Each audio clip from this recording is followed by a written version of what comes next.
morning. I'm looking a little rough, but that's okay. Don't have to look great to bake, okay? So today, this morning, as promised, I'm making cream puffs, which is exciting. I love cream puffs, they're very tasty. They're just like the perfect little like poppable snack to just toss in your mouth and go, you know? This is a pretty easy and like simple and basic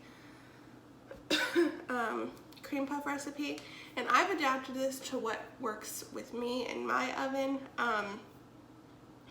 which took some playing around with, which is why I did a trial run. Can't breathe. That's why I did a trial run a few weeks ago, just to figure out if it was gonna work or not. And I think that this is what works best for me, anyways. Oh gosh, knuckles will crack.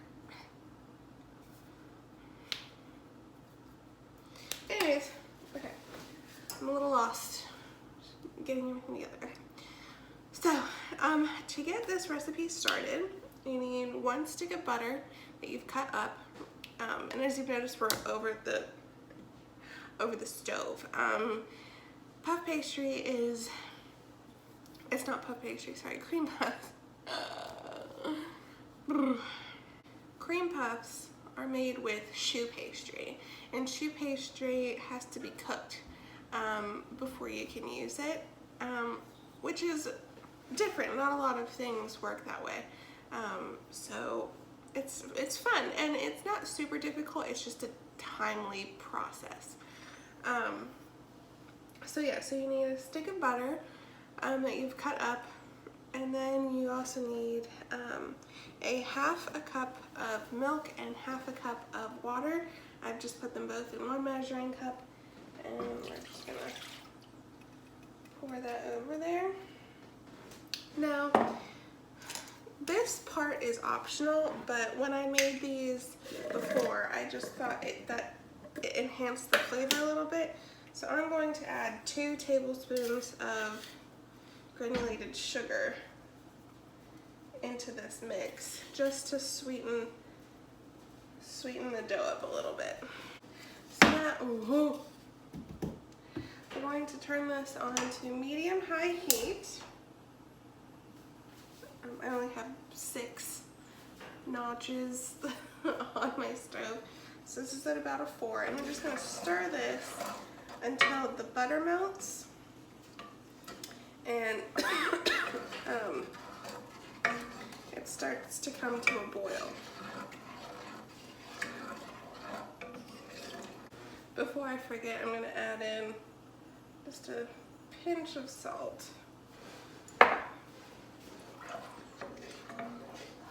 Okay, so my milk and water and butter are starting to simmer and boil. So I'm just going to take this off of the heat, and we're going to add 1 cup of all-purpose flour. And we're going to vigorously mix this into our liquid ingredients. Okay, so that is what you're looking for, just a giant clump of dough. I'm just going to flatten this out until the bottom of our pan, because we're going to add it back to the heat, about medium-high heat, and we're just going to let it sit there until it starts to like sizzle and crackle. And basically what's that, can't talk first thing in the morning. Basically what this is doing is it's drying out the dough. When you're working with choux pastry and choux dough, you want it to be as dry as possible, because that's how you get like the air pockets in the middle of the dough to fill with your filling. I don't know if you can hear it, but it's starting to sizzle. I'm gonna let it go like that for about a minute or so. So we're just gonna pull back and see if there's a film on the bottom of the pan, which indicates that the dough is dried out. It's a little harder for me to tell because I'm using a non-stick pan. Ideally for this, you'd want like a stainless steel pan, not non-stick. But you can still kind of tell when you pull the dough back that like it's starting to stick. Well, not stick, but it's starting to get a film. Alright. Taking it off the heat, we're just going to stir this around because we're letting out the steam. And when we're letting out the steam, again, we're just trying to make sure that this is a very dry dough, because when it's dry, that's how you get the air pocket in the middle. When it bakes, it puffs up, and you have this pocket that you can put whatever filling you want in it. So I'm just going to stir this until most of the steam comes out of it. Okay, so I moved the camera a little bit so that you could see the process of adding in the eggs. So basically, our mixture, most of the steam has gotten out of it. And see, it's really kind of like dry, and just it'll stick together, but it doesn't stick together, you know, like that's kind of what you're looking for. So now we're gonna add 4 eggs, one at a time, into our dough. And we're just gonna beat this around, and we're gonna be pretty vigorous with it. We're gonna beat this around until it's fully incorporated. And it's kind of difficult because as you can see, like the mixture like separates and it gets really clumpy, but you just have to work through that. It looks worse before it gets better. And you just want to make sure that each of your eggs are fully incorporated before you add the next one.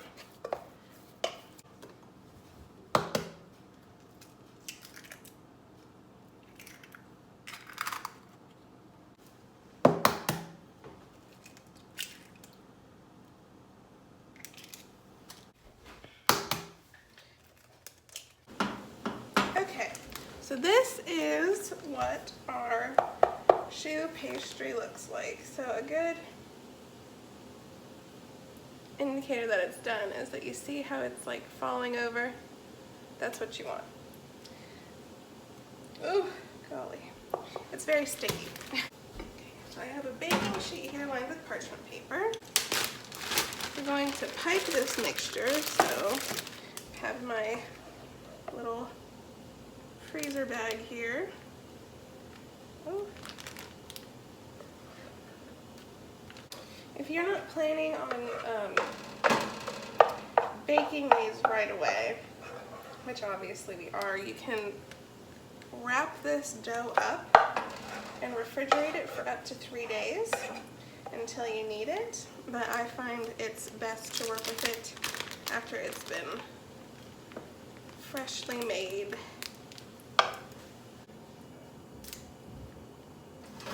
So now we're going to pipe these out into 1.5 inch rounds.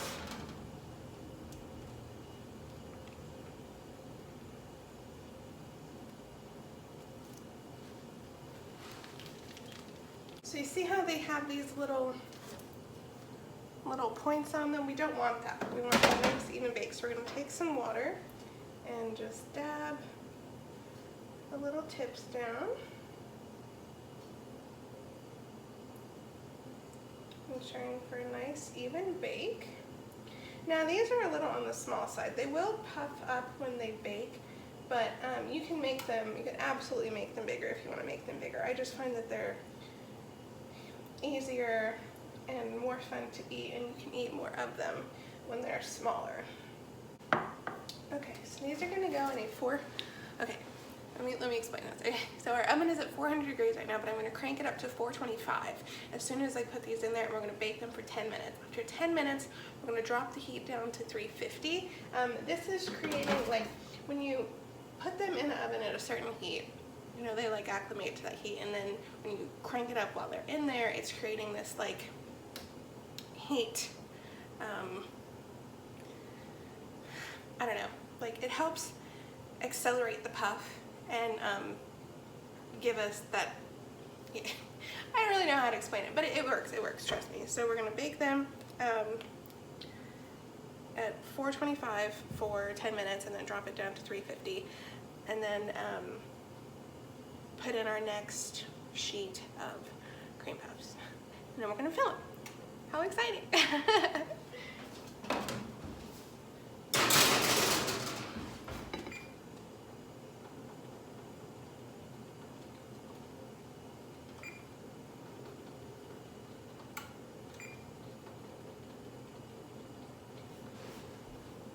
Okay, so now we're making the creme chantilly, I guess is what it's called, for the inside of the cream puffs. And basically, it's just kind of sort of like a stabilized whipped cream, but it's got vanilla in it, and it's gonna be really good. So we need 1 cup of heavy cream here, and we need 1 teaspoon of pure vanilla extract.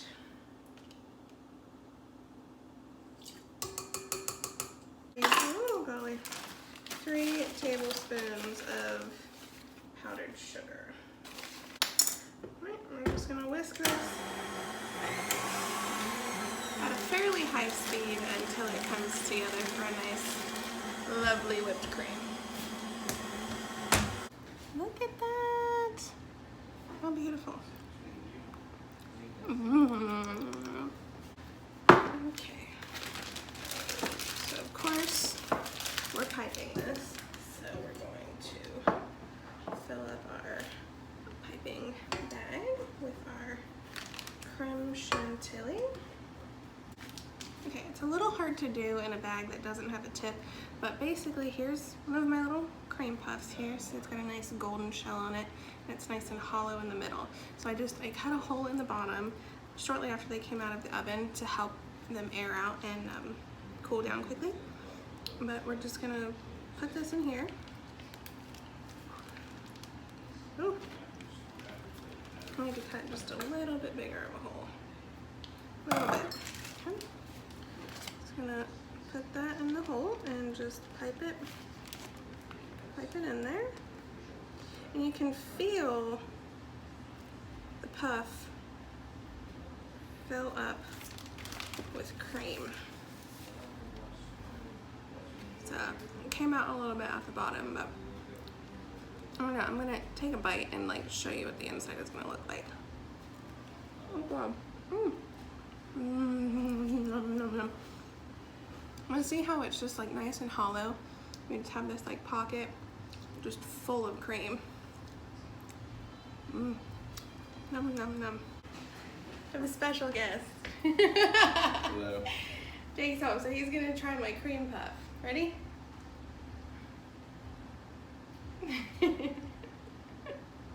The man of many words. Oh golly. Well, I'm gonna fill the rest of my puffs up, but you all have a wonderful day. Thank you so much for watching.